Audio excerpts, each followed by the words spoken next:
Kapag naayos mo ang truck na ito, babayaran kita ng 200,000. Iyan ang sigaw ng lalaki, ngunit nang may isang binatang mekaniko na lumapit para subukang ayusin ang sirang sasakyan, may nangyaring nagpabura ng ngiti sa mukha ng may-ari. At walang sino man ang makakapag-akala kung ano ang susunod na mangyayari. Naglalakad si Rogelio de Luna sa gilid ng kalsada. May dala-dalang lumang backpack sa balikat at suot ang butas-butas na sapatos na bawat maliit na bato ay dumidikit sa kanyang paa. Siya ay 24 na taong gulang, sobrang payat at suot ang t-shirt na 3 araw nang hindi napapalitan. Amoy pawis at langis siya. Amoy na kahit anong paligo ay hindi matanggal. Pauwi na siya mula Vitoria da Conquista kung saan nagbakasakali siyang makahanap ng trabaho na sa totoo lang ay wala naman talaga. Pinagtawanan lang siya ng lalaking nasa shop. May sertipiko ka ba? Wala. Eh di wala kang halaga, bata. Bumalik ka kapag may narating ka na. Nilunok ni Rogelio ang kanyang pagkadismaya at isinuksok ito sa bulsa, kasama ng natitirang 15 dolyar na natira mula sa biyahe. Kaya naglakad siya 40 kilometro pa uwi. Hindi ito ang unang beses. Doon niya nakita ang van, mahina ang ilaw, nakaparada sa tabi ng isang abandonadong gasolinahan sa kilometro 508. Nakataas ang hood. May puting usok na umaakyat na tila senyas. Isang matandang babae ang nakaupo sa bangketa, nakayuko at tinatakpan ng mukha. Pwede namang hindi niya pansinin. Pagod na siya at sabik ng makauwi bago pa malaman ng kanyang ina na wala siyang dalang trabaho. Pero may kung anong humila sa kanya para huminto.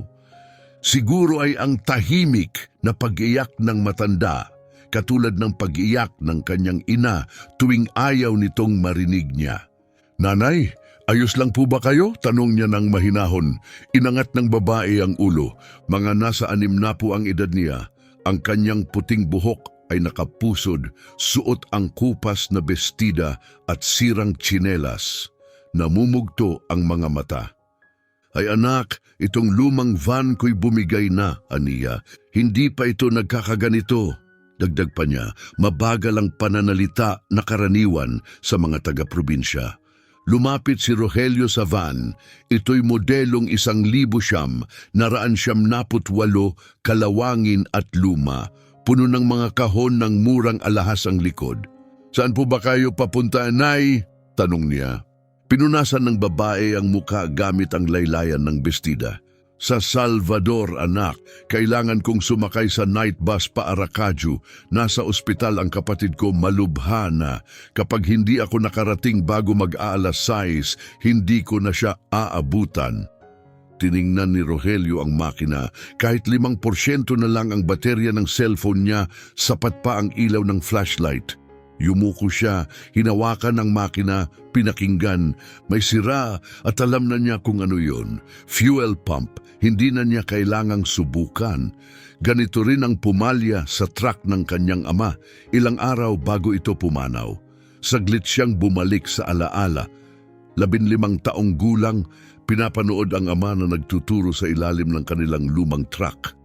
"Ang mga makina ay nagsasalita, Rogelio. Kailangan mo lang matutong makinig.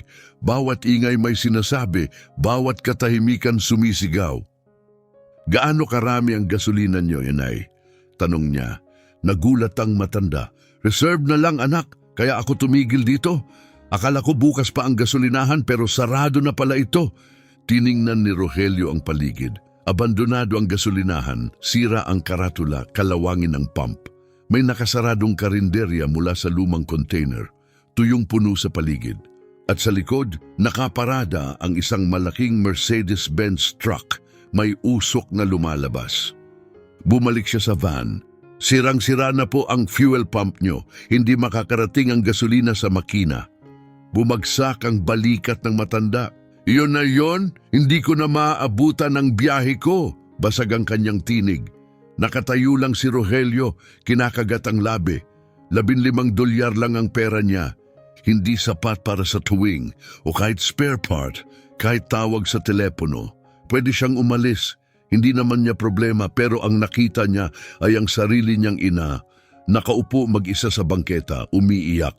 Subukan ko po, sabi niya. Mula sa backpack, kinuha ni Rogelio ang lumang Swiss Army knife ng kanyang ama, ang kanyang pampaswerte. Binuksan niya ang tool drawer ng van, kumuha ng luma at punit na fuel hose. Nakakita siya ng walang lamang bote malapit sa saradong karinderya. Kinuha rin niya iyon. Makalipas ang 20 minuto, nakabuo siya ng pansamantalang solusyon. Pinuputol niya ang hose, direktang ikinabit mula fuel tank papuntang carburetor, gamit ang bote bilang pansamantalang reservoir na tinali sa fender. Magulo, pero gumana. Subukan niyo pong paandarin, Anay! Nanginig ang kamay ng babae habang iniikot ang susi. Umubo ang makina, tila mamamatay, pero kalaunan nabuhay.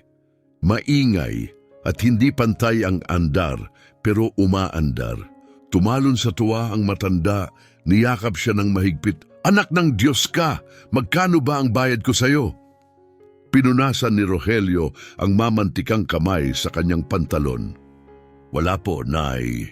Basta magdahan-dahan lang po kayo. Pagdating sa Salvador, hanap po kayo ng tunay na mekaniko. Hanggang doon lang ang kaya ng ayos ko. Binuksan ng babae ang kanyang pitaka at inalok ng 50 real. Kunin mo ito, anak, kahit papaano. Umatras si Rogelio. Hindi na po kailangan para po kay inay. Sumama ka sa Diyos, wika ng matanda ng may kabaitan. Ibinulsa niya muli ang perang inalok, pero hindi pa rin sumusuko. Napatingin siya sa likod ng gasolinahan kung saan naroon pa rin ang malaking truck ng Mercedes, may usok pa ring lumalabas. Pwede ba akong humingi pa ng isang pabor, anak? Tanong niya. 2 araw nang nakaparada diyan ang truck. Pinsan ko yung driver, si Roberto. Kawawa, halos mabaliw na. 3 mekaniko na ang tumingin, pero wala ni isa ang nakapag-ayos. Kung pwede mong silipin, malaking tulong na yon.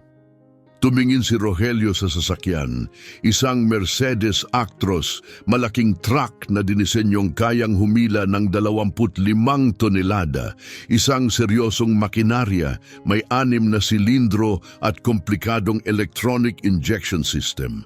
Hindi ito basta-basta inaayos ng kung sino lang. Halaga nito, kapantay ng isang bahay. Nag-alinlangan siya, pagod na ang katawan, mabigat na ang mga binti. Gusto na lang niyang matulog, makauwi.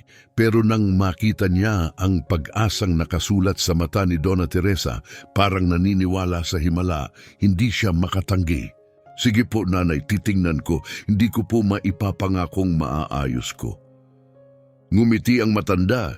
Pumasok siya sa kanyang van at kinuha ang isang lumat gusot na kwaderno. May isinulat siya roon habang si Rogelio ay papalapit na sa truck. Ang hangin amoy na sunog na diesel, may tunog na tila may mali. Sa isip niya, narinig niya muli ang tinig ng kanyang ama. Huwag mong minamadali ang makina, Rogelio.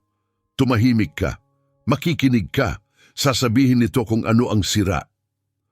Tahimik niyang inulit ang mga salita, isang panalangin, isang ritual.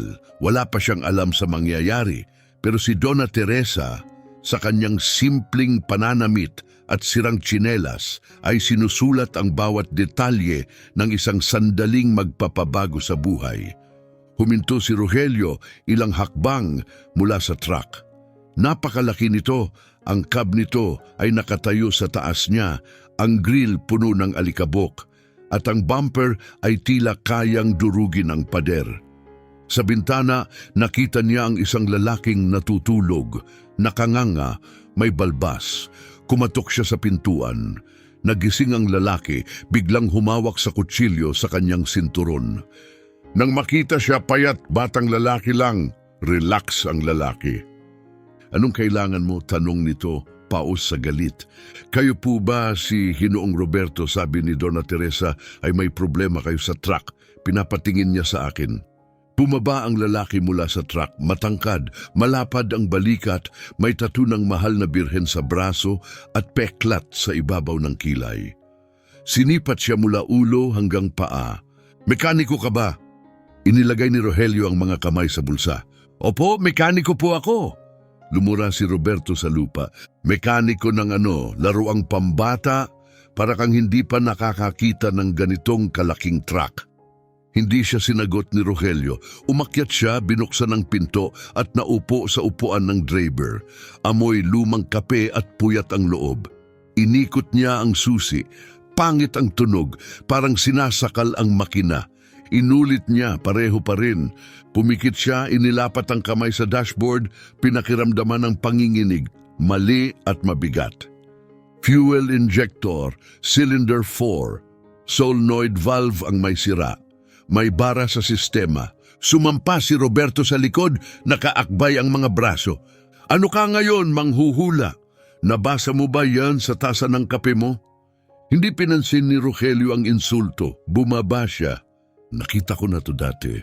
Yung luma naming Scania ng tatay ko, ganito rin ang problema. Kapag dumikit ang balbula, hindi makadaan ang gasolina, hindi makahinga ang makina. Mas madali yung truck namin noon. Ito, mas komplikado. Nagtama ang mga mata nila. 3 mekaniko na ang tumingin dito. Isa mula Victoria da Conquista, may dalang scanner. Isa mula Feira de Santana, may 3 dekadang karanasan. Kahapon lang mismong specialist ng Mercedes ang dumating. Wala silang nagawa. At ikaw, mukha kang hindi pa kumakain ng 2 araw tapos ang lakas ng loob mo? Uminit ang pakiramdam ni Rogelio pero pinigilan niya. Sanay na siya. Pwede kong subukan. Maliban na lang kung gusto mong mabulok ang karga mo dyan. Halos suntukin na siya ni Roberto. Pero dumating si Donna Teresa, may dalang 2 tasa ng kape mula sa karinderyang muling nagbukas. Roberto, magkape ka muna. Hayaan mong subukan ng bata. Napaandar niya ang van ko. Tinanggap ni Roberto ang kape, umismid at tumabi. Humingi si Rogelio ng gamit. Binuksan ni Roberto ang isang compartment sa gilid ng truck, punong-puno ng mga kagamitan. Maayos ang pagkakaayos, parang pangarap ng mekaniko. May mga wrench, pliers, multimeter at socket set. Kinuha ni Rogelio ang kailangan at nagsimula. Umupo si Donna Teresa sa isang bato, may hawak na kape at nanunood. Saan ka natutong mag-ayos ng makina, anak? Nasa ilalim ng hood si Rogelio. Sa tatay ko po, si Francisco de Luna, isa siyang truck driver. May dilaw siyang Scania 112, tinawag niyang Titanic. Sabi niya, pwedeng lumubog, pero hindi susuko. Tumawa si Donna Teresa. At nagmamaneho pa rin ba siya ngayon? Tahimik si Rogelio. Hindi na po. Pumanaw siya 9 na taon na ang nakalipas. 15 ako noon. Pababa siya ng Serra de Conquista. Nagkaaberya ang preno. Sinubukan niyang ilihis ang truck para hindi madamay ang iba pero tumaob ang truck. Nadurog ang cab, patay siya agad. Nagantanda si Donna Teresa, tahimik na nanalangin. Si Roberto, nakasandal malapit, yumuko. Kilala ng bawat trucker ang kalsadang yon. Marami na ang kinuha ng daang yon. Pagkatapos ng aksidente, gusto ng nanay kong ipabenta ang truck. Nakiusap ako, ipinahinto lang namin sa bakuran. 9 na taon ko, yung pinag-aralan. Nagbasa ako ng libro, nanood ng video, nakipag-usap sa bawat mekanikong papayag. At alam mo kung anong natuklasan ko? Yung shop na nag-maintenance bago siya bumiyahe, nagkamali sila. Pinalitan ng brake pads pero hindi nila nilabas ang hangin sa linya. Unang pababang kalsada, bumigay ang preno. Lumabas si Rogelio, pinupunasan ng kamay sa pantalon. Kaya ayoko ng minamadaling trabaho, ang minadaling makina, wala yang patutunguhan, yan ang huling turong iniwan ni Itay. Sabi niya ang makina parang tao, kailangan ng pasensya, kailangan pakinggan, kailangan maramdaman kung anong mali. Kapag tinrato mong problema ang makina, magiging problema na ito. Pero kapag inalagaan mo, gagana ito para sa'yo. Habang nagsasalita si Rogelio, tahimik na sumusulat si Donna Teresa sa kanyang kwaderno. Bawat salita, bawat detalye, hindi niya pinalampas. Hindi ito napansin ni Rogelio. Bumalik siya sa makina, hawak na ngayon ng isang malaking syringe na ibinigay ng matanda mula sa kanyang van. Para saan yang gamit na yan, bata? Tanong ni Roberto, nakakunot ang noo, halatang may duda. Itinaas ni Rogelio ang malaking syringe para iturok ang malinis na diesel direkta sa solenoid valve. Sagot niya, lilinisin ko ito mano-mano. Walang electronics, walang scanner, puro lumang paraan lang. Umiling si Roberto sa hindi makapaniwala. Wala ka sa tamang pag-iisip, hindi yan gagana. Hindi natinag si Rogelio. Ikinabit niya ang syringe sa injector at ginamit ito upang sumipsip ng diesel mula sa jerrycan na nasa supply box ni Roberto. Baka nga hindi, sagot niya, pero ito lang ang pag-asa natin ngayon. Ipinuwersa niya ang diesel papasok sa valve. Isang beses, pangalawa, pangatlo. Ramdam niya ang unti-unting pagbibigay ng resistance. Unti-unting nabubuhay muli ang valve. Pinunasan niya ang sobrang gasolina gamit ang lumang basahan, isinara ang makina at humarap kay Roberto. Subukan mo ulit, sir. Umakyat si Roberto sa cab ng truck, halatang nag-aalangan pa rin. Inikot ang susi. Umungol ang makina, tila nahihirapan pa rin, pero hindi umandar. Pumikit si Rogelio at bumulong. Sige na kaibigan, kausapin mo ako. Sabihin mo kung anong masakit. Sumubok muli si Roberto. Kumalabog ang makina, halos umandar, pero tumigil ulit. Tumayo si Donna Teresa mula sa batong inuupuan. Pigil hininga. Lumapit si Rogelio sa pintuan. Isa pa, dahan-dahan lang ngayon. Hayaan mong huminga ang makina. Ikatlong beses pinaikot ni Roberto ang susi. Biglang nagising ang truck sa isang makapangyarihang ungol. Umugong ang makina ng buo, matatag, parang liyong bagong gising. Tumakbo ito ng maayos, walang ubo, walang sablay. Sumigaw si Roberto sa tuwa, bumaba mula sa cabin at niyakap si Rogelio, binuhat siya na parang bata. Magikero ka, bata, isang tunay na albularyong mekaniko. Ngunit sandali lang ang kasayahan, may mga headlights na sumabog sa hamog ng umaga, mga ilaw na mabilis ang dating sa highway. Isang bagong puting amarok ang tumigil, dumulas ang gulong sa preno at kumalat ang alikabok. Bumukas ang pinto at bumaba ang isang nakabihis na binata, mukhang wala pang 30 anyos. Ang buhok ay pulidong gel, suot ang polo shirt na may tatak ng Mercedes-Benz at bulging ang mga cargo pants sa dami ng gadgets. Sa isang kamay ay may dalang makintab na aluminum case na mukhang mas mahal pa sa buong truck ni Roberto. May taglay siyang kumpiyansa ng isang taong laging tama sa kahit anong kwarto. Roberto, tawag niya, hindi man lang tumingin sa iba. Ako si Ricardo mula sa MB Tech Diagnostics. Pinadala ko ng sentro para ayusin ang sasakyan. Nasaan ang sirang unit? Si Roberto, masaya pa rin, ay may isang braso sa balikat ni Rogelio. Tapos na kaibigan. Naayos na ng batang to siya. Pero pinutol siya ni Ricardo. Tumama ang mga mata niya kay Rogelio. Sa ilang segundo, naging malamig ang kanyang tingin. Ang maruming shirt, ang tinagping pantalon, ang sirang sapatos, agad siyang humusga. Ito? Taas kilay niyang sabi. Roberto, huwag mong sabihing pinakialaman mo ang makina mo sa kung sinong tambay lang. Nanikip ang sikmura ni Rogelio. Kabisado niya ang tono, kilala niya ang tingin. Kahit anong gawin niya, isang sulyap lang ang kailangan para hatulan siyang hindi karapat-dapat. Lumapit si Ricardo sa truck, binuksan ang hood nang walang paalam at sinimulang kalkalin ang makina na parang siya ang may-ari nito. Diyos ko, sino ang gumawa nito? Halatang peke ang pagkakaayos. May bakas pa ng pandukot na tool sa injector. Para kang nag-butcher ng makina. Lumapit si Donna Teresa kalmado. Sir, inayos ng bata. Maayos na ang tunog ng makina. Hindi mo ba naririnig? Ni hindi siya tinignan ni Ricardo. Ang naririnig ko ay makinang hindi balanse, hindi ito ayos. Isa lang itong shortcut, isang bahagyang solusyon na tatagal lang ng siguro 30 minuto. Pagkatapos niyan, mas malaking sira, triple ang gastos. Binuksan niya ang aluminum case sa ibabaw ng hood. Laman nito ang high-tech diagnostic device. May maliwanag na screen, maayos na nakapulupot na mga cable at precision sensors. Parang gamit sa ospital kaysa pang truck. Ito ang premium OBD scanner, pagmamayabang ni Ricardo. Binabasa nito ang lahat ng error code ng electronic fuel system.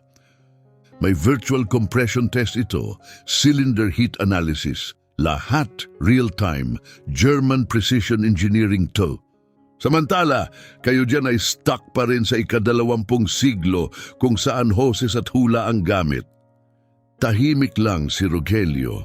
Nakakuyom ang kamao, mahigpit ang panga. Pinigilan niyang magsalita. Ikinabit ni Ricardo ang scanner sa injection module ng truck.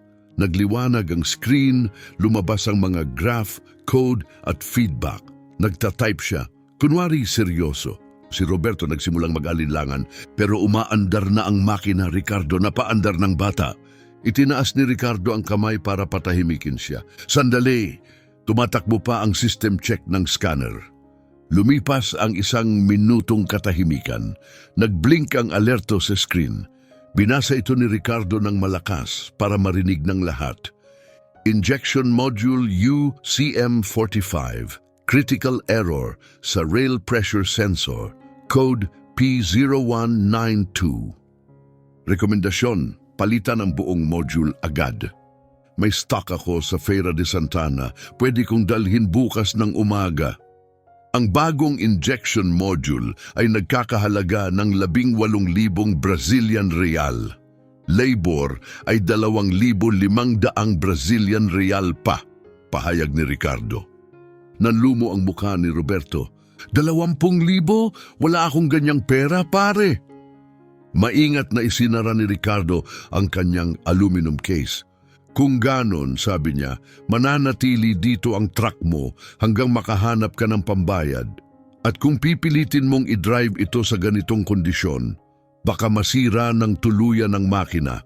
Aabot ng mahigit 100,000 Brazilian real ang sira niyan. Sumabog na ang tiis ni Rogelio. Hindi totoo yan, sabi niya ng mariin. Lumingon ang lahat sa kanya. Tumawa si Ricardo, maikli at may pangungutya. Ano raw? Itinuro ni Rogelio ang scanner na nakakabit pa sa truck. Ang error code na P0192 ay hindi ang dahilan kung bakit hindi umandar ang makina. Ang code na yon ay tumutukoy sa sirang pressure sensor. Iba yon sa stock na solenoid valve. Umandar ang makina dahil nilinis ko mismo ang valve. Oo, baka nagbibigay pa rin ng maling reading ang sensor pero hindi yon ang totoong problema. Tumigas ang mukha ni Ricardo. Tumalim ang kanyang boses. Ganun ba? Saan ka nga pala nag-aral? Sa YouTube University. Lumapit si Rogelio, isang hakbang palapit. Wala akong pinasukan, pero kabisado ko ang mga makina. Marunong akong makinig sa sinasabi nila. At alam ko kung kailan may tunay na problema. At kung kailan may taong gustong magbenta ng mamahaling piyesa kahit hindi kailangan. Halatang naiinis si Ricardo. Ibinagsak niya ang case sa lupa. Roberto, seryoso ka ba? Maniniwala ka sa batang to? Sigaw niya. Ako, certified Mercedes-Benz technician. May 5 taong karanasan. Ang gamit ko, 25,000 Brazilian real ang halaga. Nandito ako kasi ikaw mismo ang tumawag kahapon. Desperado ka na. Tahimik si Roberto. Napapagitna siya sa 2 mundo. Nakita niyang napaandar ni Rogelio ang truck pero si Ricardo ay may mga papeles, uniforme at pangalan ng kumpanya. Sa di kalayuan, si Donna Teresa ay tahimik pa ring sumusulat sa kanyang kwaderno ni hindi siya nagsalita. Ngunit hindi nawawala ang titig sa mukha ni Roberto. Sa mga sandaling iyon, isang luma at gasgas na parati ang pumasok sa gasolinahan. Bumaba ang isang lalaki na nakauniforme ng Federal Highway Police. Nasa edad 40, may bilog na tiyan at makapal na bigote. Lumapit siya sa grupo ng kalmado. "Magandang umaga, ayos lang ba rito?" tanong niya. "May natanggap kaming report na may truck na stranded dito ng 2 araw." Mabilis na ipinaliwanag ni Roberto ang sitwasyon. Nakinig ang pulis, tumingin sa truck at narinig ang makina na naka-idle. "So naayos na, pwede nang bumiyahe?" Sumabat agad si Ricardo bago pa makasagot si Roberto. "Hindi pa, sir. May critical failure sa injection system ng truck. Delikado tong paandarin." Kumulutang noo ng pulis. Pero umaandar ang makina. Bumuntong hininga si Ricardo. "Dahil lang sa pansamantalang solusyon, hindi yan magtatagal. Certified technician ako. Pwede kong ipakita ang diagnostic report." Nagkamot ng ulo ang pulis. "Tingnan niyo, wala akong alam sa makina. Pero kung may papeles ka at sinasabi mong delikado, dapat makinig si Mr. Roberto. Kapag may nangyaring aberya sa kalsada, ikaw ang mananagot sa batas." Nanlamig ang sikmura ni Rogelio. Kitang-kita niya ang pagbago, hindi dahil sa katotohanan ng hatol, kundi dahil sa badge, kagamitan, uniforme at titulo. Yon ang batayan ng tiwala. Tahimik pa rin si Donna Teresa, tuloy ang pagsusulat. Sinamantala ni Ricardo ang pagkakataon. "Ganito ang sitwasyon, Roberto. Aalis ako pero imumark ko ang truck na ito bilang grounded hanggat hindi ka nagdedesisyon. Kung bumiyahe ka at masira, huwag mong sabihing hindi kita binalaan." Nanginig ang panga ni Rogelio.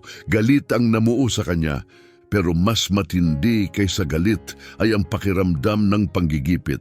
Paulit-ulit na lang, kahit maayos niyang gawin ng trabaho, kahit magtagumpay sa gawa, isang tao lang na may porma at titulo ang kayang burahin lahat ng iyon. Sa ilang salita, nasa gilid ng desisyon si Roberto. "Ricardo," sabi niya, dahan-dahan, "pwedeng subukan ko muna? Paikutin lang dito sa loob ng gasolinahan. Tingnan ko lang kung okay." Umikot ang mata ni Ricardo pero pumayag. "Sige, basta huwag mo lang ilabas sa kalsada." Umakyat si Roberto sa cab at pinaandar ang truck. Muling nagising ang makina, malakas at maayos. Pinasok ang unang gear at nagsimulang umikot sa abandonadong gasolinahan. Maayos ang andar, maingay sa tamang paraan. Pangalawang gear, pangatlo, gumalaw ang dambuhalang truck na parang walang naging problema. Nakasalubong ang mga braso ni Ricardo, halatang hindi natuwa. Si Rogelio nakasandal sa van ni Donna Teresa, nakayuko, tahimik. At saka ito nangyari, biglang umubo ang makina. Isa pa, humina ang puwersa. Piniga ni Roberto ang silinyador, pero bumagal ang truck. Umubo ulit ang makina at tumigil. Katahimikan. "Ayan na," sabi ni Ricardo na may ngiti ng tagumpay. "Sabi ko na nga ba, hilaw na ayos." Lumapit siya, binuksan ang hood at nagsimulang kalkalin ang makina ng may kumpiyansa. Balik na naman sa sira ang valve kasi hindi mechanical ang problema, kundi electrical. Ang injection module ang nagpapadala ng maling signal. At hindi ko na uubusin ang oras ko para ipaliwanag sa isang taong hindi man lang nakatapak sa isang electronics class. Lumapit si Rogelio, litong-lito, malakas ang tibok ng puso. Sigurado siyang ayos na ang valve. Ramdam niya kanina ang pagluwag ng bara. Narinig niya mismo ang makina habang nabubuhay muli. "Anong nangyari?" Bulong ni Rogelio sa sarili, litong-lito. Sa wakas, tumayo si Donna Teresa mula sa batong inuupuan niya mula pa kanina. Lumapit siya sa truck, hinaplos ang ibabaw ng hood at saka tumingin kay Rogelio, matay kalmado. "Anak, sigurado ka ba sa ginawa mo?" tanong niya ng banayad. Tumango si Rogelio, bagamat mahina ang kanyang tinig. "Opo, Donna Teresa, ginawa ko yung tama." Pagkatapos, humarap siya kay Ricardo. "At ikaw, sigurado ka ba sa diagnosis ng scanner mo?" Tinapik ni Ricardo ang kanyang aluminum case na parang tropeo. "Hindi nagsisinungaling ang mga makina, ma'am. Wala silang pride. Wala silang ego, katotohanan lang ang ipinapakita nila." Tahimik si Donna Teresa ng ilang sandali saka tumingin sa pulis. Sir, pwede ba akong humiling? Tingnan mo lang po ang loob ng makina, pampakalma lang. Tumaas ang kilay ng pulis. Ma'am, sinabi ko na sa inyo, wala akong alam sa mga makina. Ayos lang yun, sagot niya. Hindi mo kailangang maintindihan. Silipin mo lang. Nagkibit balikat ang pulis at lumapit, sumilip sa hood katabi ni Ricardo. Wala namang mukhang kakaiba.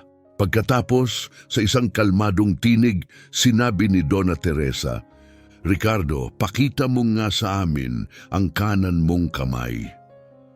Namula agad ang mukha ni Ricardo. Ano? Anong klaseng kalokohan yan? Matatag ang paninindigan ni Donna Teresa. Pakita mo. Sumabat ang pulis. Sige na, pakisunod na lang. Pagbigyan mo na si ma'am. Napipilitan itinataas ni Ricardo ang kanyang kanang kamay at doon kitang-kita ang sariwang mantsa ng diesel. Nanlaki ang mata ng pulis. Nakialam ka sa makina? Nagkibit balikat si Ricardo. Tiningnan ko lang. Visual check. Yun lang. Humarap si Donna Teresa sa truck. Rogelio, silipin mo ulit ang valve. Lumapit si Rogelio, yumuko sa hood at hinipo ang injector. Ramdam agad niya ang bara. Naipit ulit ang solenoid valve pero hindi dahil sa pressure o luma. May puwersang gumalaw dito, sinadya. Tumingala siya diretso kay Ricardo. Ikaw ang gumawa nito, bulong niya. Sinabutahe mo. Hinintay mong matapos ang test drive tapos noong tumigil si Roberto, binara mo ulit ang valve. Lumakas ang boses ni Ricardo. Kalokohan yan! Kakaso ko kayong lahat! Pero hindi na kalmado ang pulis. Makinig ka, iho, sabi niya ng seryoso. Nakita kitang nakikialam sa makina. Kung totoo ang sinasabi niya, krimen yan. Sabotahe sa ari-arian. Walang sinabi si Ricardo. Dinampot niya ang kanyang case, tumakbo papunta sa Amarok at sumigaw, Kayo ang mga baliw, sayang oras ko rito. Sumakay siya at humarurot palayo, alikabok ang iniwan. Isinulat ng pulis ang plaka sa kanyang clipboard. Gagawa ako ng ulat, Ania. Hindi makakalusot yon. Nakatayo si Rogelio sa tabi ng truck tulala sa mga nangyari. Lumapit si Donna Teresa, mahinahong inilapat ang kamay sa kanyang balikat. Anak, buksan mo ulit ang valve. Pakiramdam ko wala nang pipigil sa'yo ngayon. Tumango si Rogelio at muling nagtrabaho. Inulit niya ang proseso. Makalipas ang 10 minuto, ang Mercedes Actros ay muling umandar na parang isang maamong hayop. Sumakay si Roberto at sinubukan ito. Umikot sa looban, umakyat sa access ramp, binigyan ng silinyador. Maayos, walang ubo, walang pagkabigla. Bumaba siyang umiiyak at niyakap si Rogelio, ngayon mas mahigpit. Patawad bata, pinagdudahan kita, patawarin mo ako. Pero hindi pa tapos ang laban. Pagbalik sa cab, binuksan ni Roberto ang dashboard para i-check ang lahat ng sistema bago bumiyahe at may kumikislap na pula. Oil temperature. Mabilis ang pagtaas. Agad niyang pinatay ang makina, takot sa muka. Rogelio, may mali! Umiinit ang langis! Mabigat na bigat si Rogelio. Lumuhod siya at gumapang sa ilalim ng truck, damang-dama ang init. Humingi siya ng flashlight mula kay Roberto at tinutok ito sa ilalim ng makina. At nakita niya, may tagas, hindi malaki pero tuloy-tuloy, mula sa gasket ng oil pan. Nang sinipat niya ang level ng langis, halos wala na. Kailan mo huling na-check ang langis mo? Tanong ni Rogelio, pinipilit maging kalmado. Nagkamot ng ulo si Roberto. Siguro mga 3 araw na, ayos pa naman noon. Bakit? Malalim ang buntong hininga ni Rogelio. Kasi ngayon halos wala ng laman. Kapag pinaandar mo ulit ang truck na to, hindi tatagal ng 50 kilometro bago tuluyang masira ang makina. Narinig ito ng pulis at bumalik. Hindi pa rin ligtas ang truck? Umiling si Rogelio. Ayos na ang fuel system pero may panibagong problema. Sa 2 araw na pagkakaparada, lumuwag ang gasket sa oil pan. Tumatagas na ngayon at kung tuyo ang makina, masisira ito agad kapag pinilit. Tahimik pa ring sumusulat si Donna Teresa sa kanyang kwaderno.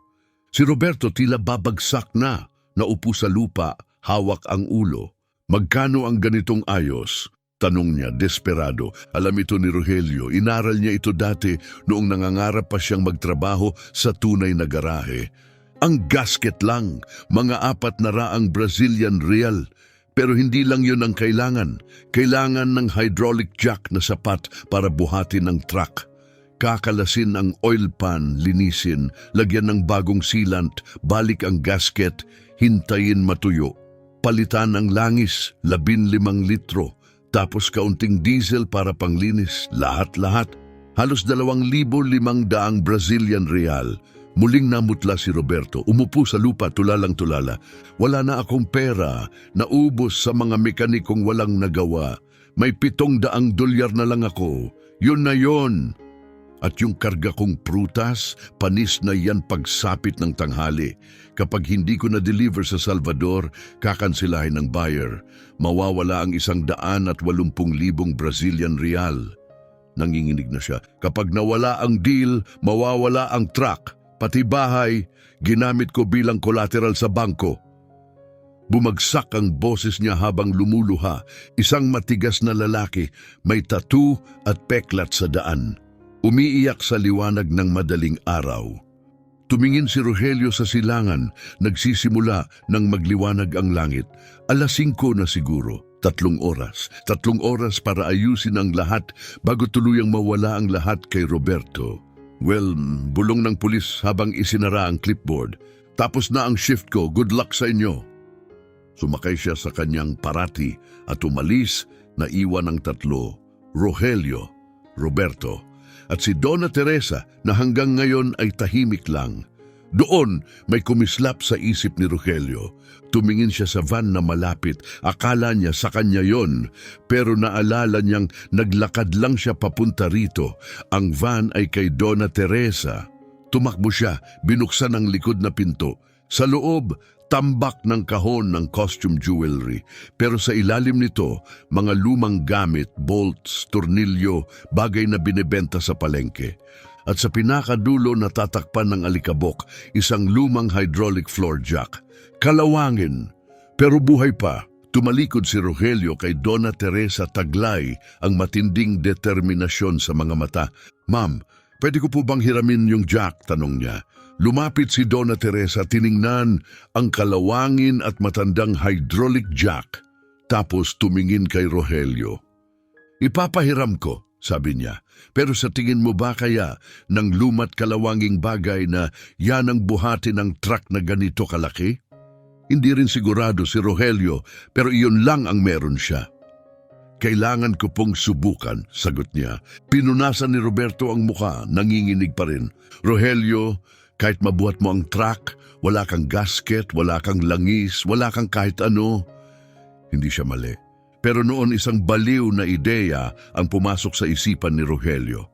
Tumingin siya sa malayo, nag-isip sandali at humarap kay Roberto. Mr. Roberto, nagtitiwala ka ba sa kin? Walang pag-aalinlangang tumango si Roberto. Pagkatapos ng lahat ng nakita ko ngayong umaga, oo. Matatag ang tango ni Rogelio. Bigyan mo lang ako ng 2 oras, 2 lang.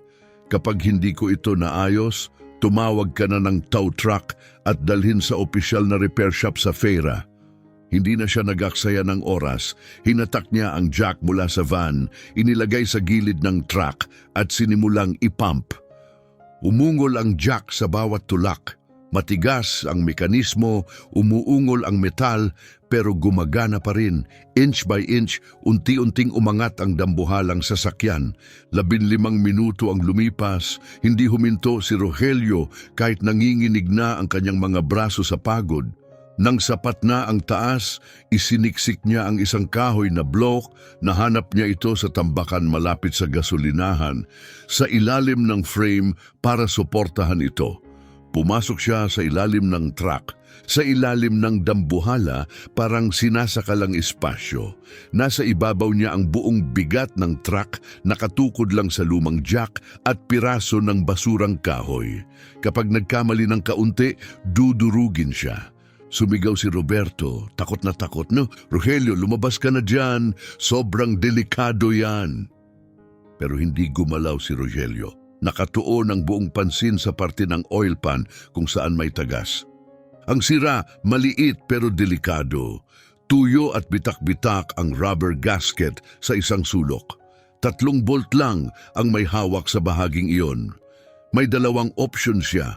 Subukang ayusin gamit ang kung anong meron siya o palitan ng buong gasket. Pero wala siyang pamalit, wala ring sealant, wala kahit ano. Maliban na lang kung lumabas siya mula sa ilalim ng truck at tumakbo sa backpack niya sa tabi ng van. Binuksan niya ito at hinanap lumang t-shirt, walang laman na bote, piraso ng sabon at ang balisong ng kanyang ama. Hawak niya ito. Hindi lang ito basta gamit. Simbolo ito. Huling bagay na nahawakan ng kanyang ama bago ito namatay.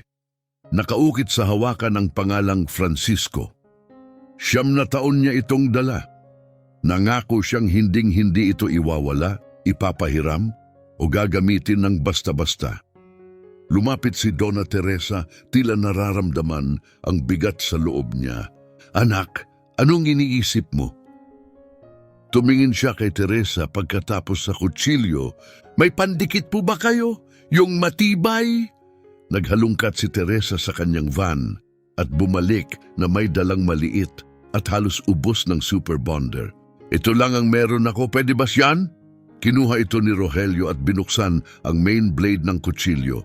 Carbon steel, matibay at maaasahan. Huminga siya ng malalim.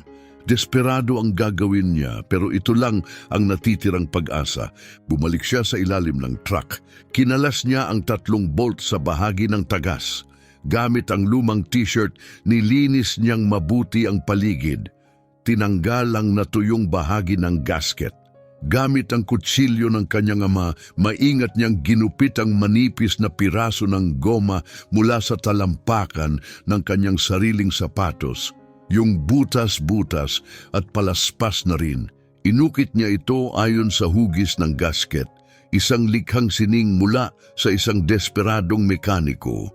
Sa labas, nakahiga si Roberto sa lupa, sumisilip sa ilalim. Rogelio, tama na, hindi yan tatagal. Pero hindi sumagot si Rogelio. Inaplayan niya ng pandikit ang ginupit na goma, idinikit ito sa malinis na bahagi ng gasket at hinawakan ito ng matagal. 3 minuto, 5 minuto, sumisikat na ang araw. Dumadaloy na ang gintong liwanag sa kalangitan. Sinubukan niya ang dikit, matibay. Ibinalik niya ang mga bolt isa-isa at pinihit ng mahigpit gamit ang wrench ni Roberto. Sa wakas, lumabas siya mula sa ilalim ng truck. Itim ang mga kamay sa langis, basang-basa ang muka sa pawis, at ang kanyang shirt ay tila isinawsaw sa tubig. Dahan-dahan niyang ibinaba ang jack. Bumagsak na muli ang truck sa mga gulong nito. Tiningnan ni Rogelio ang kutsilyo ng ama.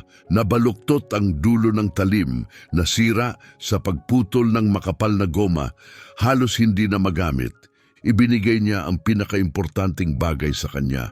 Tahimik lang si Donna Teresa, nagsulat ng isa pang tala sa kanyang maliit na kwaderno. Ibinalik ni Rogelio ang nasirang kutsilyo sa bag, pinipilit huwag isipin ang isinakripisyo. Tumalikod siya kay Roberto. Kailangan na lang natin ng langis, sabi niya. Kapag hindi natin ito napalitan, masisira pa rin ang makina. Agad binuksan ni Roberto ang side compartment ng truck. Puno ito ng mga prutas, mga mangga, papaya, pakwan, nakastack ng mataas. Sa ilalim, ilang jerrycans ng diesel. Meron tayong diesel, sabi ni Roberto, pero wala ng engine oil. Nag-isip si Rogelio, tumatakbo ang isipan. Tumingin siya kay Donna Teresa.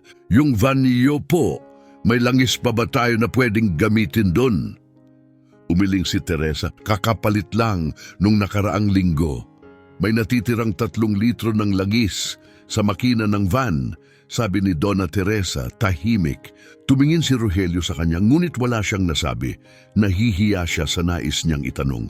Pero alam na ni Teresa, gusto mong kumuha ng langis mula sa van ko para ilagay sa truck? Tanong niya mahinahon. Bahagyang tumango si Rogelio, halatang puno ng hiya. Kaunti lang po, sabi niya. Sapat lang para umabot sa minimum level, mga 5 litro. Makakarating pa rin po sa Salvador ang van kahit ganon. Tumahimik si Donna Teresa, tumingin sa kanyang van kay Rogelio at sa kanyang maliit na kuwaderno. Pagkatapos ng isang malalim na buntong hininga, tumango siya. Gawin mo kung anong kailangang gawin, anak. Agad kumuha si Rogelio ng Jose at gumawa ng sifon. Inalis niya ang langis direkta mula sa makina ng van. Sinalo ito sa ilang basyong bote ng soft drinks na pinulot niya mula sa basurahan. Gamit na ang langis, madumi, pero pwede pa. Makaraan ng 5 litro, sapat na ang meron siya. Lumapit siya sa truck, binuksan ang oil reservoir at maingat na ibinuhos ang bawat bote, isa-isa. Pagkatapos, hinugot niya ang dipstick, minimum level, sakto lang, pero sapat. Paandarin mo, sabi niya kay Roberto. Umakyat si Roberto sa cab, nanginginig ang kamay habang hinawakan ang susi. Inikot niya ito at muling nabuhay ang makina. Malakas, matatag. Lumuhod si Rogelio sa lupa, sinilip ang ilalim ng truck, walang tagas. Buhay pa ang temporary patch. Bumaba si Roberto at niyakap si Rogelio 3 beses ngayong umaga. Ngayon, ang luha ay hindi na dahil sa takot, kundi sa ginhawa. Iniligtas mo ako, bata. Iniligtas mo ang pamilya ko. Wala akong masabi. Utang ko sa iyo lahat. Kinuha niya ang wallet niya. Inilabas ang tanging perang natira sa kanya, $700. Iniaabot niya ito. Hindi ito kalakihan, pero ito lang ang meron ako. Tinanggap ni Rogelio ang pera, mabigat ang pakiramdam. Ibinigay niya ang kutsilyo ng kanyang ama. Kumuha siya ng langis mula sa van ni Donna Teresa. Lumusot siya sa ilalim ng truck na sinusuportahan lang ng kalawangin jack at pananampalataya. Ang $700 ay mukhang malaki pero parang kulang pa rin. Lumapit si Donna Teresa. Roberto, kailangan mo nang umalis. Nauubos na ang oras mo. Tumango si Roberto. Mabilis, umakyat siya sa truck, pinaandar ito at nag-shift ng gear. Bago siya umalis, sumigaw siya mula sa bintana, puno ng emosyon ng tinig. Rogelio, henyo ka, bata. Huwag mong kalimutang maniwala sa sarili mo. May hinaharap ka. Ang dambuhalang aktros ay umalis na sa gasolinahan, pumasok sa BR 116 at tumakbo patungong Salvador. Tumahimik ang paligid. Si Rogelio at si Donna Teresa na lang ang natira. Umupo si Rogelio sa bangketa. Sa mismong bangketang nakita niyang umiiyak si Teresa, ilang oras na ang nakaraan. Parang ibang buhay na iyon. Tinitigan niya ang kanyang mga kamay. Puno ng langis, may maliliit na hiwa, mga kukong maitim sa grasa, namamanhid ang mga daliri sa pagod. Tumingala siya sa langit na unti-unting lumiliwanag. Inalala ang kanyang ina, marahil ay natutulog pa. Hinihintay ang kanyang pagbabalik. Hinawakan niya ang $700 sa bulsa. Sapat ito para sa gamot ng ina. 2, 3 linggo kung titipirin. Pagkatapos, napaisip siya sa kutsilyo ng ama. Ngayon ay sira na, nakatago sa kanyang backpack. 9 na taon siyang pinrotektahan nito. At ngayon, ibinigay nito ang huling serbisyo nito. Malalim ang pagkakalungkot sa dibdib niya. Umupo si Donna Teresa sa tabi niya, walang imik. Pinanood lang nila ang pagsikat ng araw sa tahimik na highway. May dumaraang mga truck. Kaunting sasakyang mabilis na umuusad, tuloy lang ang mundo. Binuksan ni Teresa ang kanyang kuwaderno. Binuklat ang mga pahina na puno ng sulat. Pagkatapos, isinara ito at ibinalik sa bag. Rogelio, wika niya ng marahan, may bago sa tono, mas kalmado, mas matatag. Pwede ba akong magtanong? Tumingin si Rogelio sa kanya. Siyempre po. Itinuro niya ang abot tanaw. Bakit mo kami tinulungan? Hindi mo kilala si Roberto. Hindi mo ako kilala. Pagod ka, wala kang pera, napahiya ka. Pwede ka namang magpatuloy sa paglalakad, pero hindi mo ginawa. Bakit? Tahimik si Rogelio ng ilang sandali. Nang nagsalita siya, mababa ang kanyang tinig kasi namatay ang tatay ko nang mag-isa sa daan at wala ako roon para tulungan siya. Sa tuwing may nakikita akong na-stranded sa highway na to, naiisip ko siya. Humihinto ako kasi sana may huminto rin para sa tatay ko noon. Pinunasan ni Donna Teresa ang luha sa pisngi. Mabuti kang tao, Rogelio, tunay ka. Napangiti si Rogelio, pagod ang ngiti, pero ang pagiging mabuti hindi nakakapuno ng tiyan, Donna Teresa, hindi nagbibigay ng trabaho, hindi nakakatakas sa kahirapan. Tinitigan siya ni Teresa, matatag ang mga mata. Talaga bang yan ang paniniwala mo? Nagkibit balikat si Rogelio, yan ang ipinakita ng buhay sa akin. Dahan-dahang tumayo si Donna Teresa, lumakad papunta sa van, at binuksan ang kanyang pitaka. Pagkatapos ay bumalik siya at muling umupo sa tabi ni Rogelio. Rogelio, mahinang sabi ni Donna Teresa, may kailangan akong sabihin sa'yo, alam kong kakaiba ito, baka isipin mong imbento ko lang o baka nasisiraan na ako, pero kailangan ko pa ring sabihin. Tumingin si Rogelio sa kanya, naguguluhan. Huminga siya ng malalim, tila naghahanda. Hindi lang basta Teresa ang pangalan ko. Panimula niya, Maria Teresa Santos, ang buo kong pangalan, at hindi ako nagbebenta lang ng peking alahas sa kalsada. Napakurap si Rogelio, litong-lito. Edi, ano po ba talaga ang trabaho ninyo? Kasi bumunot si Teresa ng business card mula sa pitaka, hindi yung simpleng sulat kamay na naibigay niya kanina, kundi isang totoong calling card. May profesional na disenyo, may logo ng kumpanya at naka-embos ang mga letra. Inabot niya ito kay Rogelio. Binasa ito ni Rogelio ng malakas, dahan-dahan. Maria Teresa Santos, President, Transgiro Transport and Logistics. Tumalon ang mata niya mula sa card papunta sa mukha ni Teresa pagkatapos sa kanyang maalikabok na damit, sirang tsinelas at lumat gas-gas na van. Hindi ko maintindihan. Ngumiti si Teresa, banayad. Ang Transgiro ang pinakamalaking logistics company sa Northeast, Rogelio. 3,000 empleyado, fleet ng 800 truck at higit 200 milyon sa taunang kita. At akin itong parang gumalaw ang lupa sa ilalim ni Rogelio. Totoo po ba to? Hindi to biro? Umiling si Teresa. Walang biro, anak. At akin talaga yung lumang van. Binili namin yan ng asawa ko nung 1,948. Noon iisa lang ang truck namin. Ayaw ko yung ibenta. Paalala yan ng pinanggalingan ko. Ang damit na to, hinila niya ang kanyang t-shirt. Bili ko sa palengke sa Karuaru, 10 taon na ang nakalipas. Kasya pa rin. Ang tsinelas, regalo ng matalik kong kaibigan. Wala akong ibang nasuot na mas komportable pa. Hindi makapaniwala si Rogelio. Pero, bakit po? Bakit kayo nandito, nakaayos na ganito, nagpapanggap? Tiningnan siya ni Teresa sa mata, matatag ang tinig. Dahil pagod na ako, Rogelio. Pagod na akong magpanggap para sa mga taong nagkukunwari rin. May 3 akong anak. Wala ni isa sa kanila ang nagtatrabaho. Umaasa lang sila sa pera ko. Hinihintay lang mamatay ako para mamanahan nila lahat. May mga inaanak, pinsan, kamag-anak na di ko man lang kilala, tatawag, humihingi ng pera, ng pabor, ng trabaho. Ako mismo ang nagtayo ng negosyo matapos mamatay ang asawa ko. Nagutom ako, nilamig sa likod ng truck. Harap sa hirap na di ko maisip babangon pa ako. Pero ngayon, gusto lang nilang makuha ang parte nila. Walang gustong magbanat ng buto. Walang gustong magpawis. Walang gustong magsumikap. Itinuro niya ang kanyang maliit na kwaderno. Kaya nagdesisyon akong gumawa ng maliit na eksperimento.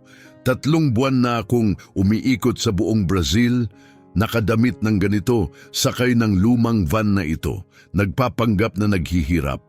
Isang taong di pinapansin. Gusto kong makita kung paano tratuhin ng mundo ang mga taong tila walang-wala. Gusto kong malaman kung may kabutihan pa rin sa puso ng tao. Nanginig ang mga kamay ni Rogelio. At ako, paano naman ako? Tanong niya. Hawak ni Teresa ang kanyang kamay, banayad, pero may diin. Ikaw ang una sa loob ng 3 buwang paglalakbay ko na tumulong sa akin ng walang hinihinging kapalit. Ikaw ang una, 12 lungsod na akong nasiraan. 17 tao ang tumigil, pero wala ni isa ang tumulong ng libre. Lahat sila may bayad. Nang inalok ko ng kaunting halaga, tinuya ako, pinagtawanan, binaliwala. Pero ikaw, tinanggihan mo ang pera ko, tinulungan mo ako, tapos tinulungan mo pa si Roberto kahit pagod na pagod ka, gutom at walang dahilan para gawin ito. Namumuo ang luha sa mata ni Rogelio, hindi siya makapagsalita. Pero hindi pa tapos si Teresa at isa pa, hindi ko talaga pinsan si Roberto. Napakurap si Rogelio. Isa siya sa mga driver ko.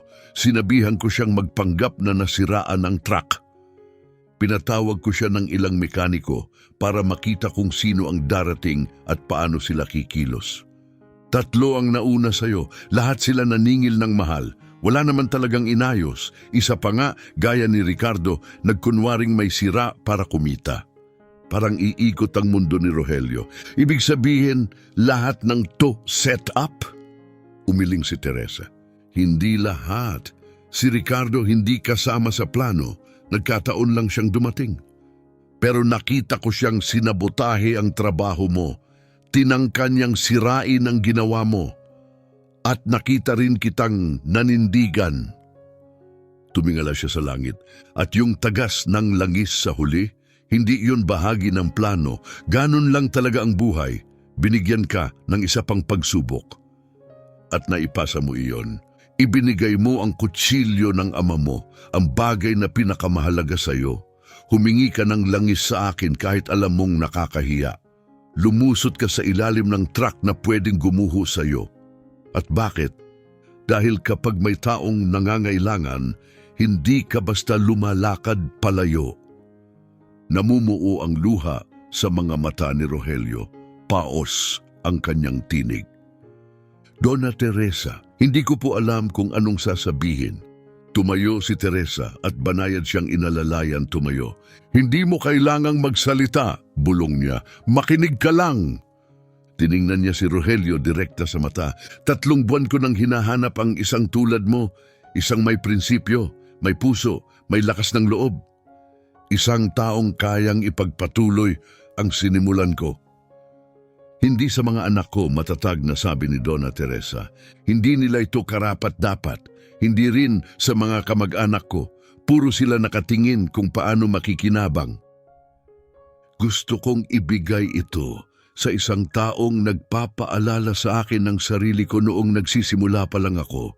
Yung taong gutom sa tagumpay, pero mabait pa rin, may likas na galing at mabuting puso. At nakita ko yun sa'yo.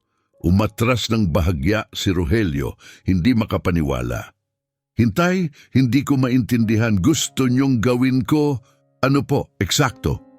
Walang salitang sinagot siya ni Donna Teresa. Bumunot siya ng malaking brown envelope mula sa kanyang pitaka. May 3 dokumento sa loob. Paliwanag niya, iniaabot ito. Ang una ay titulo ng isang 500 square meter na bodega sa Avenida Getulio Vargas, sa Feira de Santana. Isa itong kumpletong auto repair shop. May vehicle lift, injection scanner, compressor at premium tools. Nasa pangalan mo na ito. Bayad na ang renta para sa susunod na 20 taon. Tinanggap ni Rogelio ang envelope ng nanginginig ang kamay. Binuksan niya ito at binasa ang mga papel. Totoo ang lahat ng sinabi niya. Legal, may pirma, may tatak, tunay. Nagpatuloy si Teresa. Ang ikalawang dokumento ay para sa isang bagong bank account sa pangalan mo. May laman na itong $500,000. Yan ang puhunan mo para sa pag-hire ng mga mekaniko, pagbili ng piyesa, pagtakbo ng shop mo sa tamang paraan. Napaluhod si Rogelio, umiiyak. Hindi niya mawari ang naririnig. Hindi ito totoo, iyak niya. Nanaginip lang ako. Lumuhod si Teresa sa tabi niya, inilapat ang kamay sa kanyang likod. Totoo ito, Rogelio. Gaya ng lahat ng ginawa mo ngayong gabi, totoo. Iniligtas mo ang kargamento ni Roberto, ang trabaho niya, ang kinabukasan niya, wala kang hiniling kapalit. Ngayon, ako naman ang magliligtas sa iyo. Inilabas niya ang huling dokumento sa envelope. Ito ang kontrata sa partnership. Transgiro ang magiging una mong kliyente. May 800 truck kami na laging nangangailangan ng maintenance. Ikaw ang magiging opisyal na mekaniko ng fleet namin sa Feira de Santana. 3 taong kontrata, maaaring i-renew. Garantiyado ang buwanang kita, 50,000 dolyar. Hindi na makapagsalita si Rogelio sa paghikbi. Yumakap si Teresa sa kanya mahigpit. Umiiyak ka, anak. Karapat-dapat ka sa bawat patak ng luha. Nanatili silang magkasama roon sa isang lumang limot na gasolinahan habang sinisinagan na ng araw ang mundo. Nang kumalma na siya, pinunasan ni Rogelio ang muka gamit ang manggas ng maduming shirt. Dona Teresa, hindi ko po alam kung paano kayo pasasalamatan. Ngumiti si Teresa, may init sa mga mata. Simulan mo sa hindi pagbabago, sabi niya. Manatili kang si Rogelio, yung pinalaki ng ama mo. Patuloy kang tumigil para sa mga na-stranded. Patuloy mong pakinggan ang mga makina na para bang nagsasalita sila. Ayusin mo yung hindi napapansin ng iba. Tumango si Rogelio, pinipilit unawain ang lahat. Ngayon po, anong gagawin ko? Tumayo si Teresa, inabot ang kamay niya para itayo siya. Ngayon, sagot niya, ngayon umuwi ka. Yakapin mo ang nanay mo. Ikwento mo ang lahat. Umiyak kayo. Magpahinga. Sa Lunes, pupuntahan ka ng abogado ko. Pirmahan natin ang mga dokumento at sisimulan mo na ang bagong yugto ng buhay mo. Tumingin si Rogelio sa van, may kunting guilt sa mata. Pero yung van, naubos ko po ang langis, pasensya na. Tumawa si Teresa. Rogelio, may 800 truck ako. Palagay ko kaya kong bumili ng kaunting langis para sa isang lumang van. Sumakay siya, pinaandar ang makina. Umubo ito, nag-alinlangan, pero umandar din. Ibinaba niya ang bintana at muling tumawag. At isa pa, anak, yung sirang kutsilyo na ginamit mo, yung may pangalan ng tatay mo, nakita ko ang ukit, Francisco. Gusto kong itago mo yon, huwag mong itapon. Ang kutsilyong yon, kahit sira na, mas mahalaga pa kaysa sa lahat ng high-tech na scanner sa mundo. Dahil pinapatunayan nito ang isang bagay na hindi kayang patunayan ng diploma. Pinapakita nito na isa kang taong kayang isuko ang pinakaimportanteng bagay para tumulong sa iba. At yan, Rogelio, ang naghihiwalay sa isang mabuting mekaniko at isang dakilang tao. Umalis si Teresa sakay ng kanyang lumang van, palayo sa gasolinahan, iniiwan ang alikabok at isang buhay na kailanman ay nabago. Naiwang mag-isa si Rogelio, may hawak na brown envelope. Tumingin siya sa paligid, sa abandonadong istasyon, sa tuyong mga punong hurema, sa parehong highway na minsang kumuha sa buhay ng kanyang ama. Ngayon, nagbigay sa kanya ng bago. Binuksan niya ang backpack, inilabas ang sirang balisong. Hinaplos ang baluktot na talim, binasa ang pangalang nakaukit, Francisco. Mahinang bulong niya, Itay, sa tingin ko nagawa na natin. Ngayon hindi lang tayo nag-ayos ng truck, inaayos natin ang lahat. Maingat niyang ibinalik ang kutsilyo sa bag, isinabit ito sa balikat at nagsimulang maglakad, hindi na nakayuko, hindi na talunan, kundi taas noo, matatag ang hakbang. Uuwi na siya, papalakad na siya sa kanyang kinabukasan. Isang nagniningning na karatula ang sumalubong sa pasukan sa Avenida Getulio Vargas. Seu Francisco Auto Shop, kung saan inaayos ang makina at ibinabalik ang pag-asa, at sa ibaba sa maliit at mapagkumbabang titik, Lunes, araw ng nasirang trucker, libreng serbisyo o may diskwento. Buhay na buhay ang garahe. 3 truck ang nakapuwesto sa kani-kanilang service bay, inaalagaan ng masisigasig na mekaniko. Nagmumuni ang halakhakan at kwentuhan kasabay ng tunog ng mga wrench at ng masayang musika sa background. Sa pinakadulo ng shop, parang tropeyo, nakapwesto ang isang restored na dilaw na Scania 112. Ang truck ng kanyang ama, kumikinang. Parang bago, isang monumento, hindi lang basta nakadisplay, nagahari ito. Si Rogelio ngayon ay naka-gray na shop uniform na may burdang pangalan sa dibdib, ay abala sa ilalim ng isang Volvo FH, nakalubog sa pag-change oil nang marinig niya ang isang tumutunog na busina na agad niyang nakilala.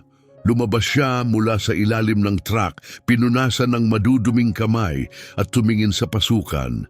Si Roberto yon, nakangiting bumaba mula sa dating Mercedes-Benz Actros. Yumakap kay Rogelio, "Uy, Henyo, nandito na ulit ako para sa 20,000 kilometro check-up." Ngumiti si Rogelio. "Iparada niyo dito, Ginong Roberto. Nakarecord ka na sa sistema." Pero hindi nag-iisa si Roberto. Mula sa passenger side may isa pang bumaba. Mas payat na ngayon. May suklay pa rin sa buhok pero wala na ang kumpiyansa. Ang polo shirt ay hapit sa katawan, si Ricardo. Nagtigas ang mukha ni Rogelio, kumuyom ang panga, lumapit si Ricardo na kayuko. "Rogelio, naparito ako para humingi ng tawad," mahina niyang sabi, "at humingi ng pangalawang pagkakataon." Tahimik si Rogelio, sumingit si Roberto, ramdam ang tensyon. Tinanggal si Ricardo sa NBTech. Nahuli siyang gumagawa ng parehas sa ibang kliyente. Sinasabotahe ang makina para lang makabenta ng sobrang mahal na piyesa. 4 na buwan na siyang walang trabaho, wala nang gustong tumanggap sa kanya, wala nang nagtitiwala. Tumingin si Ricardo, luhaan. "Alam kong mayabang ako noon, hinusgahan kita, sinira kita. Pero natutunan ko ang masakit na aral. Kahit gaano kamahal ang gamit mo, wala itong halaga kung wala kang pagkatao. Hindi ko man karapat-dapat ang kapatawaran mo, pero umaasa ako ng pagkakataong magbago."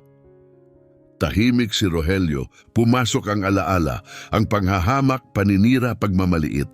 Pero may isa pang tinig na bumalik, banayad, matalino, mula sa isang taong naniwala sa kanya.